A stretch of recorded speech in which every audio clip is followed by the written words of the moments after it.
안녕하세요. 가치환입니다. 12월 4일 목요일 국내 시장이 마감되었습니다. 자, 오늘은 체감상으로 전체적으로 시장 분위기가 좋지 못했던 것 같습니다. 다만 조금은 긍정적으로 볼 수 있는 것은 코스피가 장중한 때 시장 흐름이 많이 좋지 못했었잖아요. 하지만 윗꼬리를 달고 20일선을 지켜주는 흐름이 나왔고, 그리고 4,000포인트도 지켜주면서 어제보다 소폭 밀리면서 마무리가 되었습니다.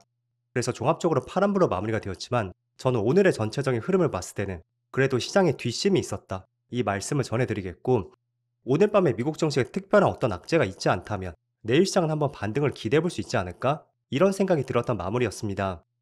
그리고 코스닥은, 물론 코스닥은 0.2%의 파란불이 들어왔지만 여전히 5일선 근처에서 저는 지수 자체는 굉장히 좋은 흐름이 이어지고 있다고 보여집니다. 자, 그리고 코스피 상인족들을 보면 오늘도 반도체 두 종목의 흐름을 조금은 나뉘었었고요. 반면에 자동차 관련주의 흐름이 굉장히 좋았습니다. 일단은 대체적으로 현대그룹주의 흐름이 좋았습니다. 뭐 현대모비스라든지 현대오토에버 등등 현대그룹주의 흐름이 좋았었고, 여기에는 공통 키워드 로봇이 있겠죠? 이와 관련된 이슈는 조금 뒤에서 말씀드려볼게요.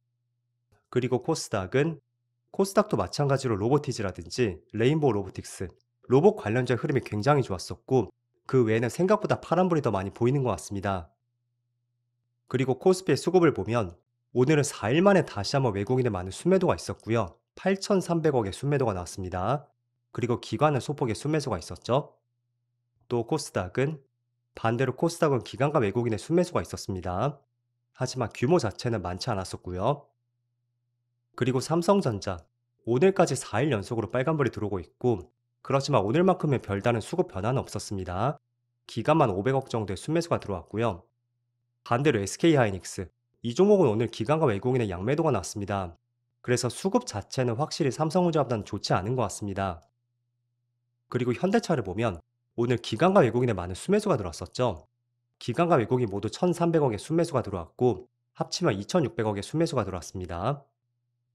그리고 레인보우 로보틱스라든지 이어서 현대모비스까지 오늘은 전반적으로 자동차와 로봇 쪽으로 수급이 집중이 되었던 하루였던 것 같습니다. 그럼 이어서 주체별 매매 동향에 대해서 살펴보도록 하겠습니다. 12월 4일 외국인이 가장 많이 매수한 종목은 현대차, LG전자, SK스퀘어, 삼성전자 우선주, 두산로보틱스, 이렇게 순서대로 매수했고, 그리고 기관도 현대차, 현대모비스, 삼성전자, 현대오토에버, 삼성전기, 이렇게 순서대로 매수했습니다.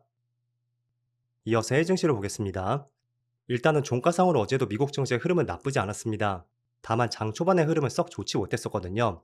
그래도 종가상으로는 조금은 돌려서 마무리가 되었다는 것이 어제는 그나마 다행이었던 것 같습니다.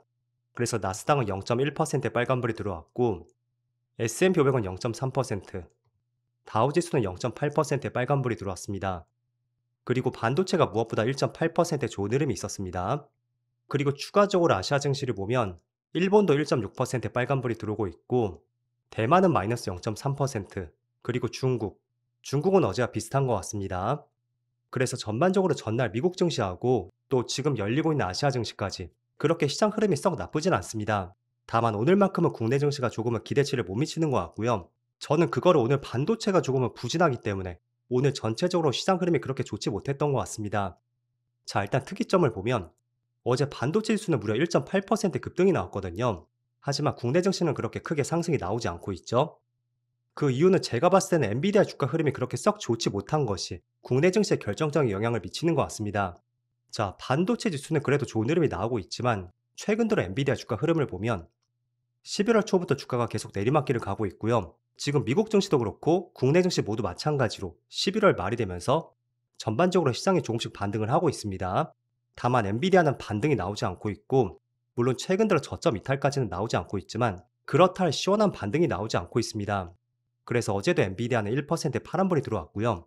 아무래도 엔비디아 주가 흐름이 그렇게 좋지 못한 것이 저는 국내 대표 반도체 기업들의 주가 흐름이 좋지 않게 나오는 것 같습니다.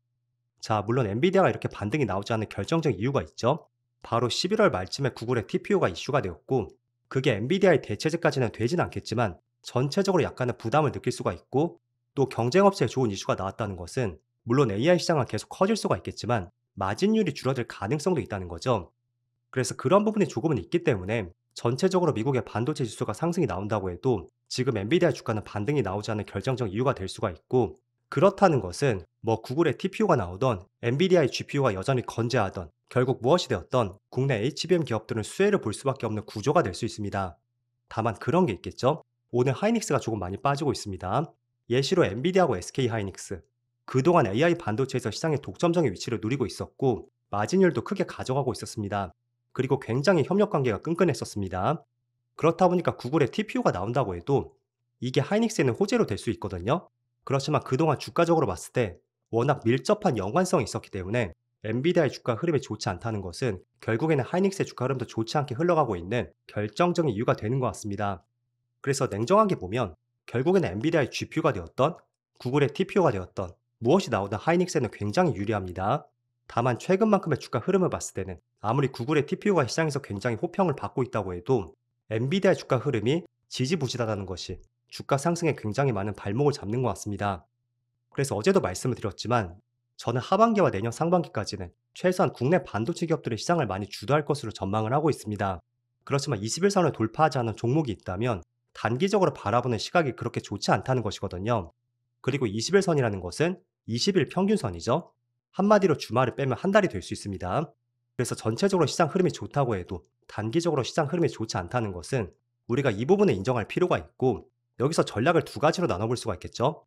제가 어제 말씀드린 대로 21선을 돌파한다면 그때 또 새롭게 추세가 형성이 될 수도 있으니까 조금만 기다렸다가 그때를 진입 시기로 노려도 되고요. 또 두 번째는 또 직전 저점을 이탈하지 않는다면 충분히 저점과 이격을 좁혔을 때는 조금씩 물량을 잡아 나갈 수도 있습니다. 물론 그때는 저점을 이탈한다면 손절 내지는 비중을 조금 줄여야 되겠죠. 물론 이런 기준은 여러분들이 나름대로 설정을 할 수가 있습니다. 하지만 저는 주식을 투자하면서 21선을 굉장히 중요하게 보고 있고요. 항상 21선 위에 있을 때 그때 주가에 어떤 새로운 흐름이 나오는 것 같습니다. 그래서 지난 9월도 마찬가지였고요. 자, 이 당시에도 21선 위에 있을 때 주가가 우상향 추세가 길게 이어졌습니다. 그리고 5월부터 7월까지 그때도 마찬가지였죠. 그런데 21선이 깨지고 나면 신기하게도 그때부터는 주가 흐름이 당분간은 좋지 않았습니다. 보시는 것처럼 그렇게 썩 좋지 못했습니다.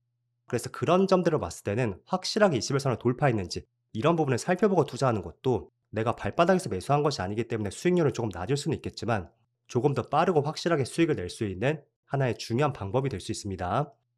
그래서 상대적으로 저는 지금만큼은 오히려 삼성전자가 낫지 않나 그런 의견을 드리는 것이고요. 21선을 확실하게 돌파하고 나니까 오늘 흐름도 그렇게 나쁘다고는 볼 수는 없는 것 같습니다. 장중한테 뭐 1% 이상의 파란불이 들어오긴 했어도 다시 한번 빨간불을 보여주고 있고요. 아무튼 하이닉스의 반등이 나오기 위해서는 계속해서 엔비디아 주가 흐름을 참조해 보시면 좋을 것 같습니다. 자, 그럼 오늘 시장을 주도했던 한 가지 업종을 한번 살펴보겠습니다.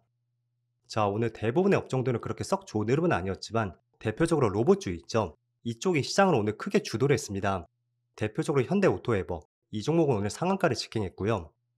그리고 로보티즈를 보더라도 17% 급등이 나오고 있습니다. 그리고 레인보우 로보틱스도 마찬가지로 코스닥 대표 로봇주죠. 오늘 10% 가까운 급등이 나오고 있습니다. 이렇게 로봇 관련주가 크게 상승이 나오는 결정적인 이유. 어제 전날에 미국 증시에도 로봇 관련주의 흐름이 좋았었고요. 그 배경에는 미국의 한 매체에 따르면 트럼프 정부에서 로봇 산업 육성책을 마련 중이라는 외신 보도가 있었고요. 그 때문에 미국 증시의 로봇 관련주가 무더기로 급등이 나왔습니다. 그리고 테슬라의 주가도 4% 상승이 나왔거든요. 일단 테슬라는 그동안 우리가 전기차 관련주로 봤었다면 최근에는 그 시각이 조금은 바뀐 것 같죠. 단순히 전기차 관련주가 아니라 뭐 로봇, 자율주행 이쪽에 조금 더 치우쳐져 있는 것 같습니다. 자, 그래서 아직까지는 그게 팩트는 아니고요. 외신 보도에 따른 것이기 때문에 조금 더 구체화될 필요는 있습니다.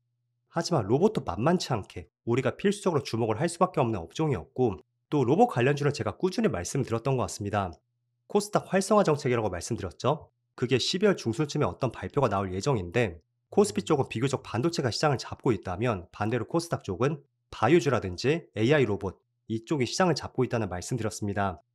하지만 바이오주는 투자하기 조금 어려운 업종이고 또 주가의 널뛰기가 굉장히 심하잖아요. 그래서 코스닥 내에서 우리가 관심을 가져볼 수 있는 것이 바로 의료용 AI, 결국에는 로봇 관련주입니다.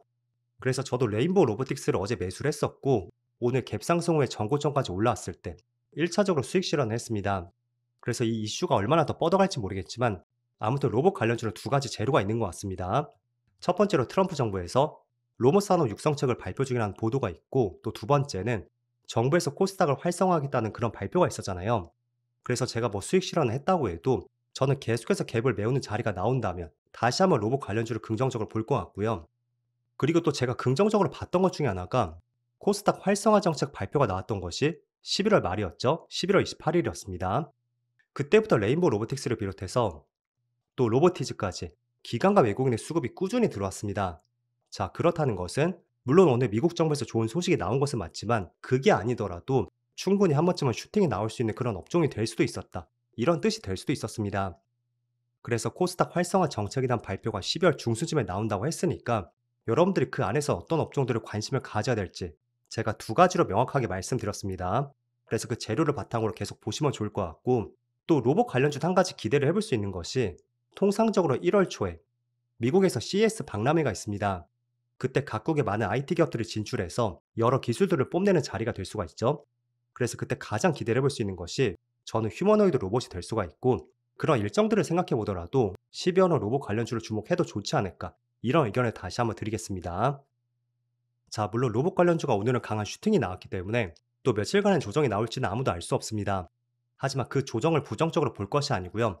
여전히 재료는 살아 있으니까 오히려 혹시나 조정이 나온다면 그거를 조금 더 긍정적으로 볼 수 있는 관점으로 시장을 바라보시는 것을 권장해 드리겠습니다. 자, 그럼 오늘은 코스피가 그렇게 썩 좋은 흐름은 아니었습니다. 그래도 4,000포인트 근처에서 움직인다는 것이 저는 여전히 시장은 긍정적이구나 이런 생각을 갖고 있고요. 어쨌든 오늘 밤에 미국 증시도 좋은 흐름이 나오길 한번 기대해 보면서 오늘 영상 마치도록 하겠습니다. 그럼 편안한 저녁 되시고요. 저는 내일 영상에서 다시 찾아뵙도록 하겠습니다. 모두 즐거운 저녁 되세요. 감사합니다.